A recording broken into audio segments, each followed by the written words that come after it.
So this is the case of Lucy Letby, and this is the video that was shown on ITV News.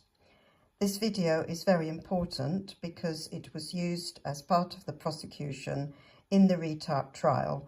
The video was shown to the court. If his account is not truthful or accurate, then there is no safe basis for convicting Lucy Letby on this charge.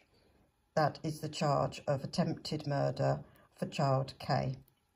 I'm alleging that Dr Jayaram's account is not accurate. I suggest that his account has been contaminated by the passage of time, his frame of mind at the time of the event, and by his preconceived idea that Lucy is guilty. Here I look at each statement he makes and show that each one is likely to be contaminated by one of the above. I have found evidence of 7 inaccuracies.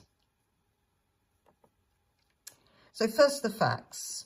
So Lucy Letby has been convicted of the attempted murder of child K. Dr Jayaram says he walked into nursery 1, caught her red-handed doing nothing when the baby began to desaturate. This happened, according to the prosecution, when Lucy was alone with child K in nursery 1 between 3:41 and 3:47.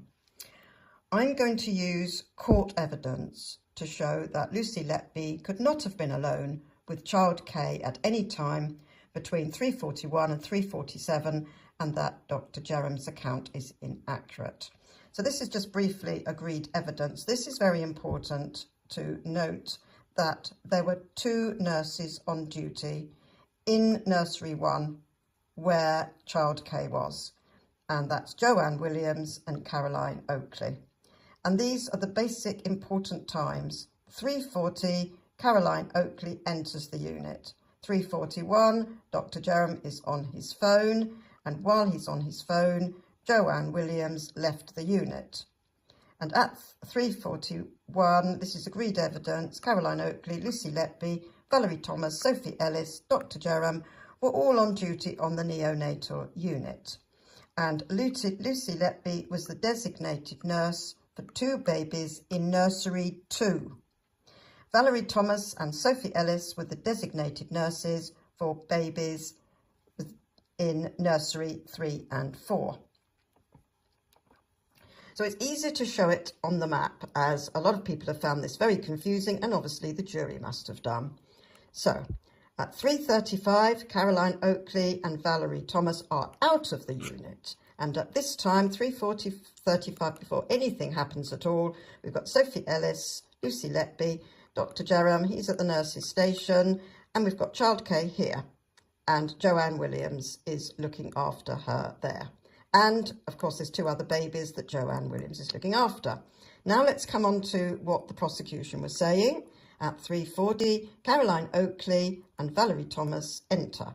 So they're in the unit. So let's have a look at 3:40 now. We've got Sophie Ellis here, we've got Valerie Thomas here, Lucy Letby here, Dr Jayaram at the nurse's station, and child K with Joanne Williams and Caroline Oakley. Everybody's in there with their designated babies in the right place where they should be. Now this is the crucial time that the prosecution says it all happened, because at 3:41, Joanne Williams goes out of the unit. And this is where the attempted murder takes place. Okay, so we've got Sophie Ellis here, Valerie Thomas here, Lucy Letby here, Dr Jayaram here, and Caroline Oakley with child K. And so the prosecution have said that Lucy Letby was alone with child K when the desaturation happened, and Dr Jayaram saw her doing nothing. Caroline Oakley had come in this door here. Dr Jayaram hadn't seen her go in. Okay, so let's see what happens next. Here we are again from the trial. Dr Jayaram said, "I felt extremely uncomfortable with Lucy Letby being there alone in child K, with child K, because he didn't see Caroline Oakley coming in. He's just jumping, you know, he just thinks that Lucy Letby's in there for some reason." Well, this is the reason. You can call me hysterical, completely irrational, but because of this association, this thought kept coming into my head. After 2.5 minutes, I went to prove to myself that I was being ridiculous and irrational and got up. So Dr. Jayaram had not seen Caroline Oakley enter the nursery, enter the unit or the nursery. Okay, so Caroline Oakley's in nursery 1, as we've just seen. So when Dr. Jayaram entered the nursery 1, he was expecting to see Lucy Letby there. The desaturation happened just as he walked through the door. He saw a nurse, Caroline Oakley, and he mistook her for Lucy Letby. Caroline is, of course, innocent, totally innocent. Everything Dr. Jayaram saw was coloured by his irrational and hysterical frame of mind. Not my words. They are the words he used about himself. Okay, this is my conclusion here, by the way. And the alarm was sounding, which I will show later. So let's go back and see what must have happened. Here's Dr. Jayaram.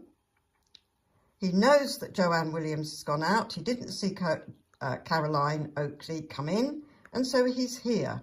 And he's having these hysterical and irrational and ridiculous thoughts. And so he decides to get up, as he says, and he goes into the unit.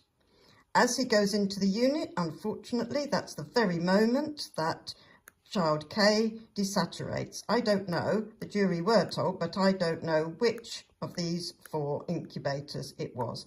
It really makes no difference, because in the heat of the moment, Dr. Jayaram, although he says Lucy Letby was doing nothing, he would have come in, seen the monitor and gone straight to the child. He's not interested in whether the alarm's sounding or which nurse is in there or what time it is. He comes in, he sees the baby desaturating, and he goes straight to work. Of course he does.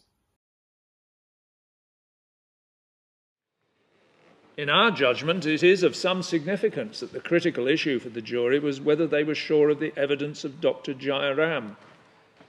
Legitimate criticism could be made of his evidence. Although he believed that Letby had deliberately dislodged the endotracheal tube, he had said nothing at the time, nor for many months after. There was an inconsistency between his evidence and the contemporaneous records.